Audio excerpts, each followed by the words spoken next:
a very powerful ritual that has become one of my favorites over time. The lesser banishing ritual of the pentagram. This is a high magic practice or ritual magic developed by the Hermetic Order of the Golden Dawn. Now, this ritual will have massive benefits for anyone who practices it. That being said, I also do advise some caution. Not that it will harm you, but what I will say is this is very real and potent magic that will indeed have an impact on your life. Whether you believe in it or not, if you perform it properly and do it on a daily basis, it is going to change things. And depending on how far you go with practicing these rituals and so on, because the other thing to understand about this ritual, it is a cornerstone, a building block to more elaborate rituals, meaning understanding the formula of this ritual will allow you to build upon it to more advanced rituals, such as the invocation of the pentagram, the invocation and banishing of the hexagram rituals, invocation practices, it's so I'm not going to get into all that in this video. I want to focus on the lesser banishing ritual, the pentagram, but it is a building block. But this ritual alone, even if you didn't go any further, would bring massive benefits to anyone who does it.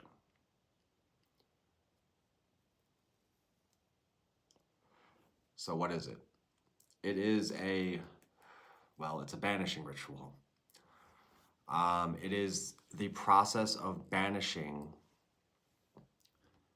elemental energies that affect all of us, whether we're aware of them or not. And what I mean by elemental energies are, for one, our environment, people around us, our media intake, and so on. Even subtle energies that affect us all the time and have our whole lives that most of us aren't even aware of. But when we begin to remove these energies, we begin to function in a much more effective and insightful way. It will enhance your psychic awareness. It will enhance your perception. You may find that people are more drawn to you because, again, you will begin to have a much cleaner energy, and you will begin to burn brighter, so to speak. It's the process of protecting and repairing the energetic body or the light body, as well as expanding it. Again, this is the first step. I should say the Kabbalistic cross is the first step, which is the precursor to this ritual, and they go hand in hand. If you want to learn more about the Kabbalistic cross, I suggest watching my video on the Kabbalistic cross, which you can find in the playlist labeled Magick on my channel. So I want to say that it should be practiced daily for maximum benefit. If you practiced it once a week, like routinely, you would probably see benefits, but nowhere near as if you were doing it as a daily ritual. That being said, it doesn't have to be limited to once a day. You can do it back to back to back as many times as you want. Do it 3 times a day, do it 10 times a day. The more you do it, the better. Because what begins to happen is you accumulate the energy. It doesn't just go away. It leaves a residual residue that becomes more pronounced in time and with practice. You are also invoking elemental archangels when you do this. So not only are you building an energetic structure around you, but you are calling in the influence of archangels to assist you or to protect you. In a lot of ways, it's kind of a protection ritual. A lot of times, this is how you would begin a ceremony. It will banish any energy in the space. So if you want to prepare your space for ritual, this is a very effective way to do it. I will say anything that you're charging magically or building energy with, like say that you were doing an oil or a candle and you're putting energy into it, you probably want to wrap it in black or completely move it from the room, because it'll wipe out any energy that is attached to it. That's the thing about it, is there's no discrimination of the energy it removes. So if you want to have energies that linger, do it in a different room, or somehow protect that item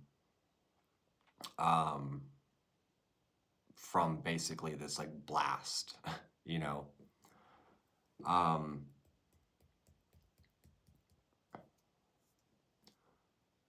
Now, like I said, I give a bit of a warning with this ritual, because in my experience,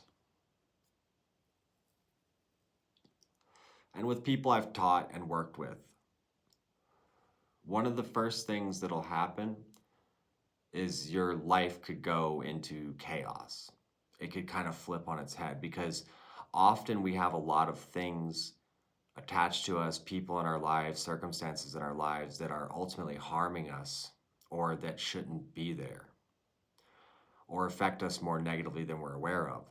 So it will begin to sort of rearrange everything. So you can expect possibly even things to sort of just go crazy. You may lose friends, you may lose jobs, but it's clearing everything away to reconstruct it. Because again, it is a banishing ritual, and it's making space to form and build the new energy, the cleansed energy.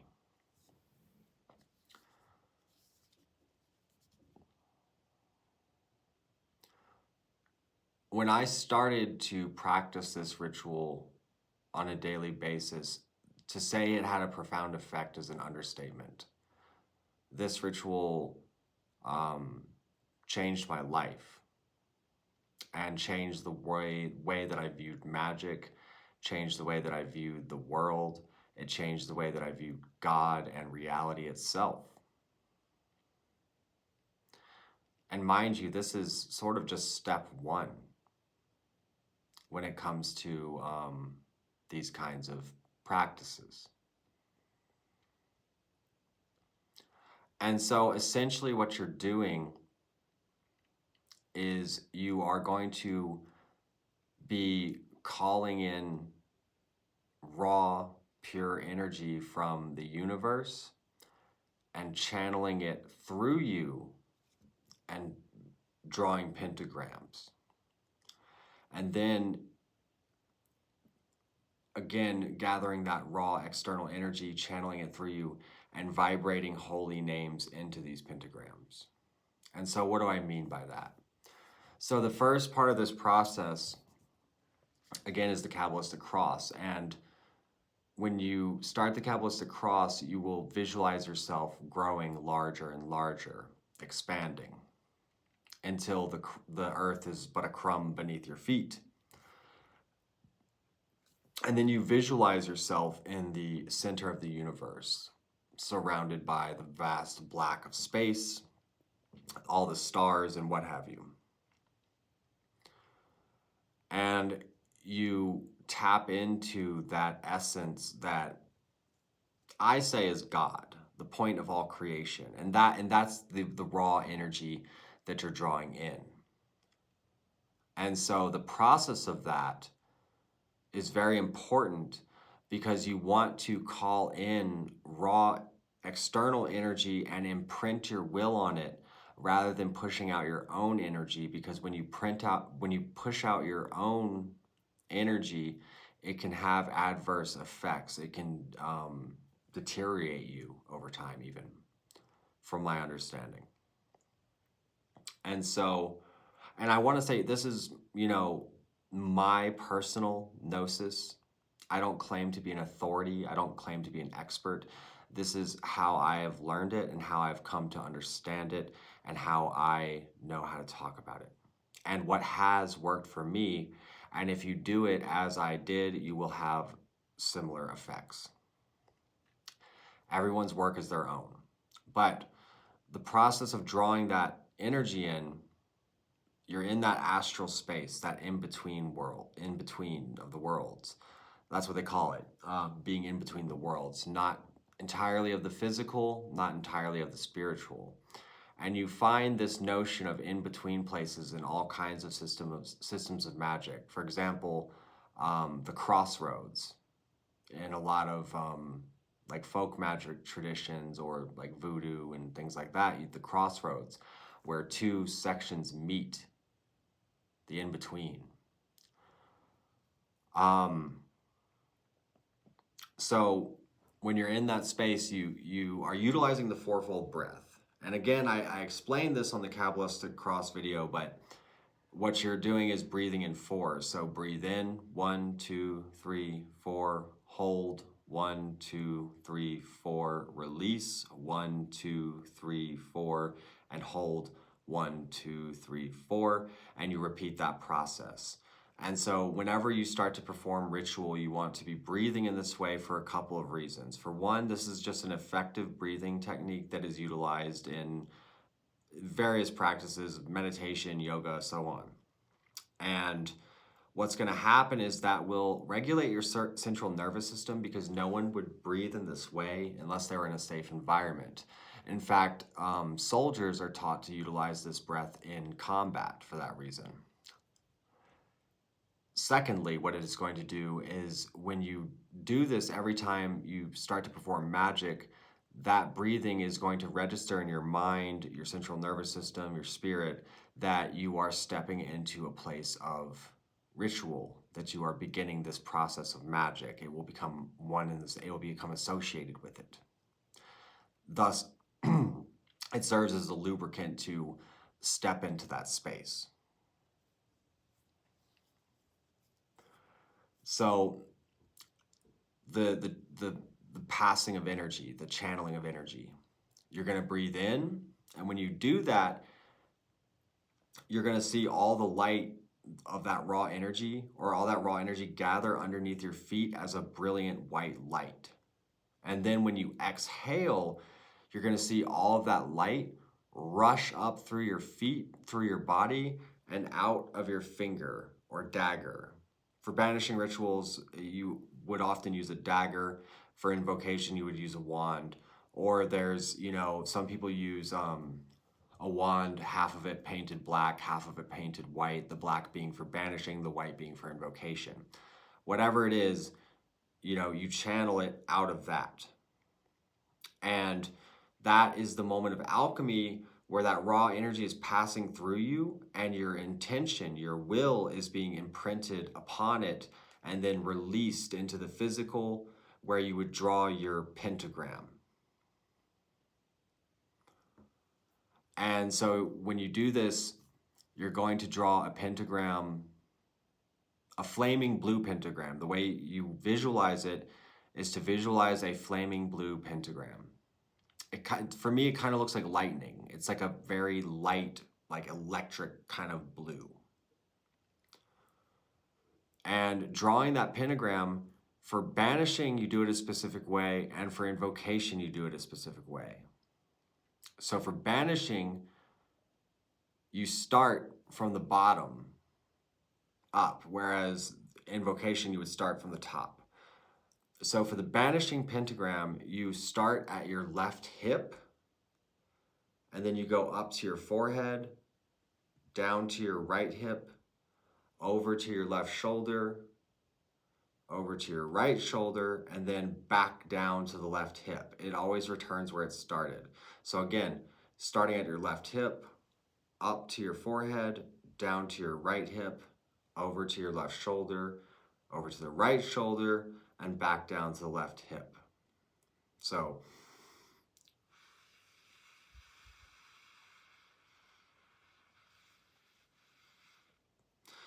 you breathe in, see all that energy build underneath you as a light, rush up through you, out of your finger, drawing the pentagram. Understand?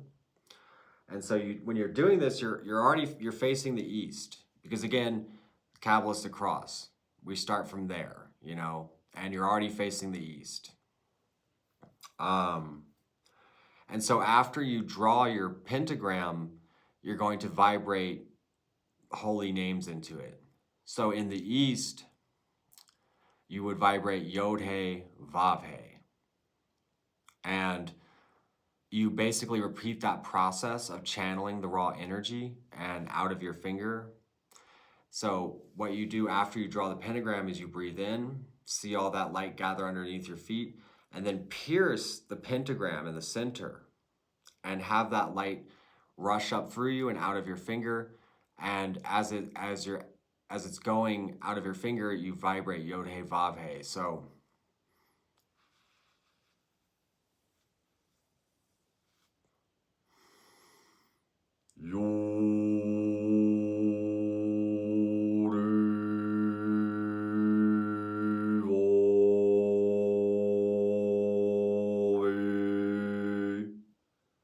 and then you stomp your left foot. And when you do that, what it does is it solidifies the energy. It keeps it in place. So it's sort of like a stamp, like stay there, you know? And from there, you repeat the process of gathering that light and channeling it through you and out of your finger, and you begin to draw a line, forming a circle going to the south. You want to go clockwise. So you start and you go to the south. And so then you would repeat that process of drawing the pentagram, and you would vibrate Adonai into that pentagram. And then continuing with your circle to the west, when you draw the pentagram to the west, you will vibrate Ehe. Again, stomping your foot, and then continuing your circle to the north. And after drawing your pentagram in the north, the name you will vibrate into it is Agela. And then you complete your circle, drawing the line back to the east. And at this point, you are surrounded by 4 blazing blue pentagrams. And so at that point, what you're going to do is return back to the center of the circle. And you're going to extend your arms out, standing facing the east in cross formation, okay? And you're going to stay like that through the remainder of the ritual. And that's going to do a couple of things, because, you know, when you hold your arms out like that, it can become uncomfortable. Not only is it symbolic, but it's also going to build energy. That strain on your muscle will build more energy.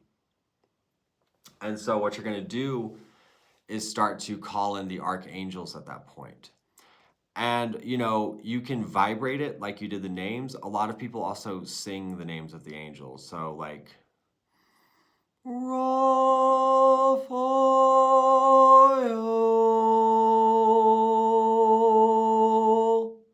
or Raphael,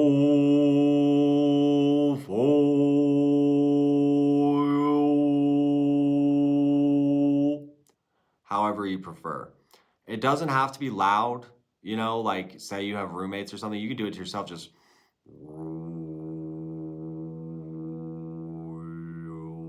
so it doesn't have to be loud. So in the east, you would, well, I'm getting ahead of myself, because so you go into, you're in the center of the circle, You're standing in the cross formation, and what you want to do from there is you're going to say, around me blazes 4 blue pentagrams. And then you're going to say, within me shines the 6-pointed star. And you're going to visualize a 6-pointed star or a hexagram in the center of your chest, blazing like a brilliant light.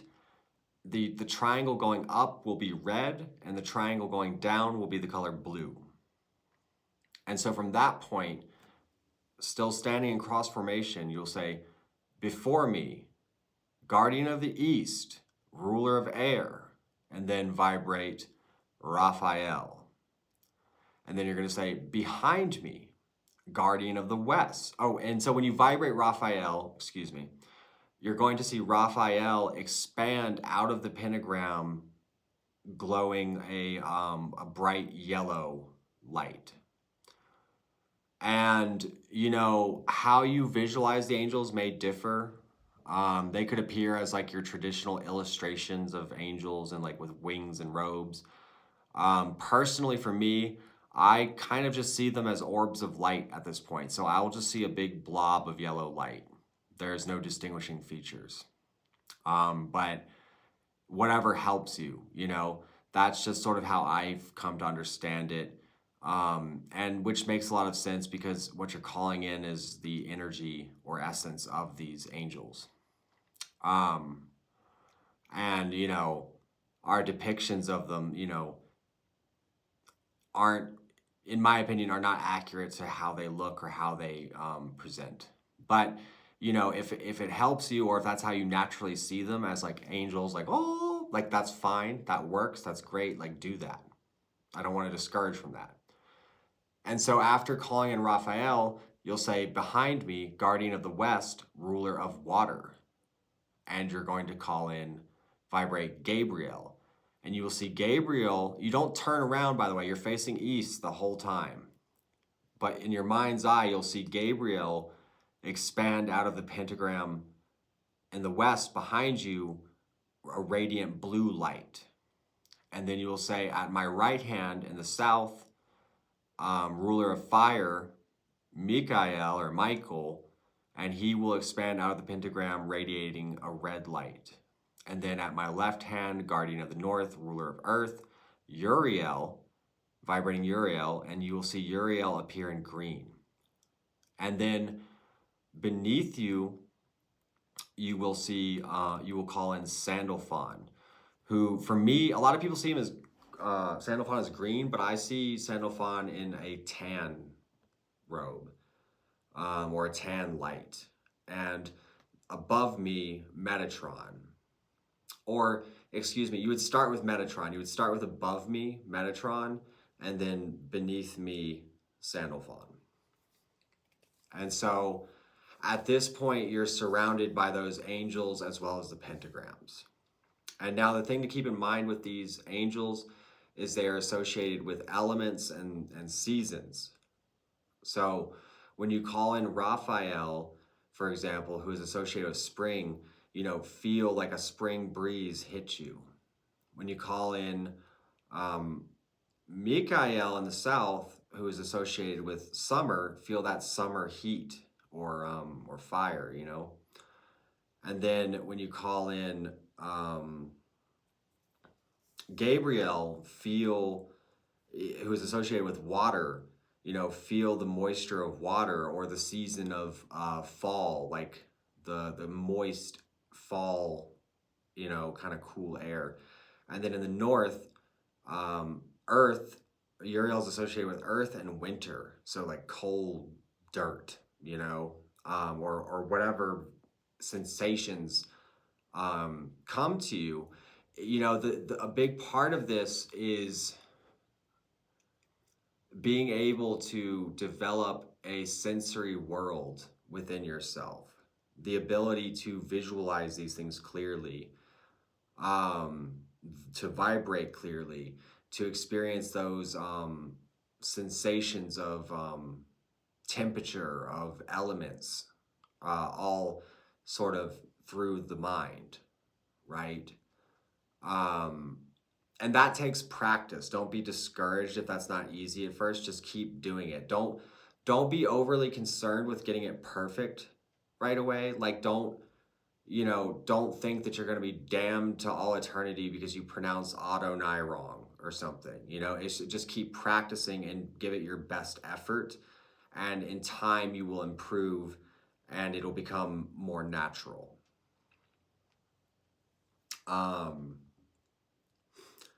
And so from that point, when you're surrounded with the angels, what you're going to do is, because remember, you're standing in a cross formation this whole time facing the east.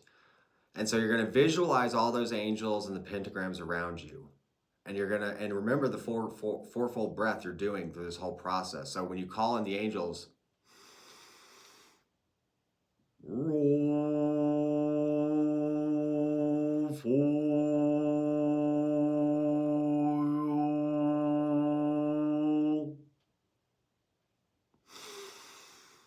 so you're breathing in a rhythm.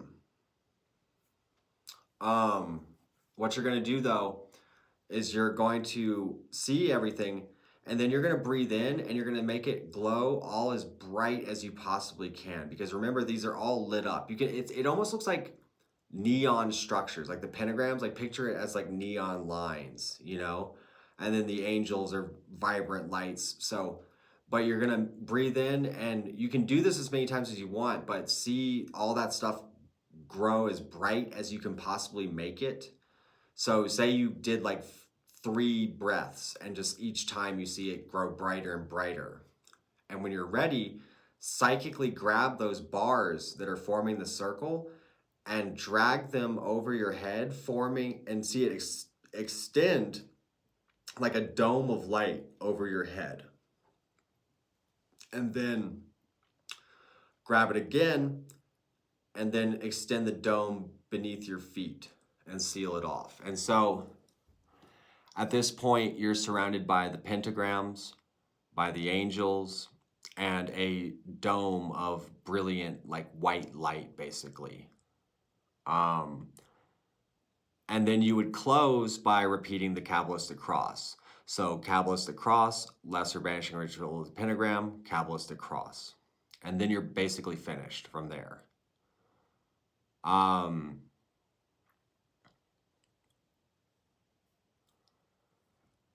And, there is another part to it where you can do hexagrams above and beneath you and vibrate certain words into that as well, which I'm not going to, get into here, but that is another point of it that you can do.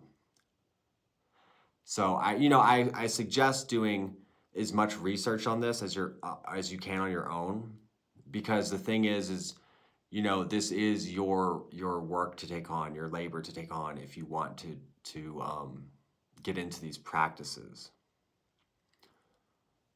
And so that's basically the whole ritual. I want to keep these videos somewhat short. And I can perhaps follow up with a performance video or a visual demonstration of this ritual at some point if there's interest. So that being said, I guess I'm going to go ahead and close with that. That is how you perform the lesser banishing ritual of the pentagram, and that is, my understanding of the lesser banishing ritual of the pentagram. And mind you, there's so much more depth to this ritual than I could really even possibly get into with this video. What I would say is, like, you really won't understand the essence of it unless you're doing it.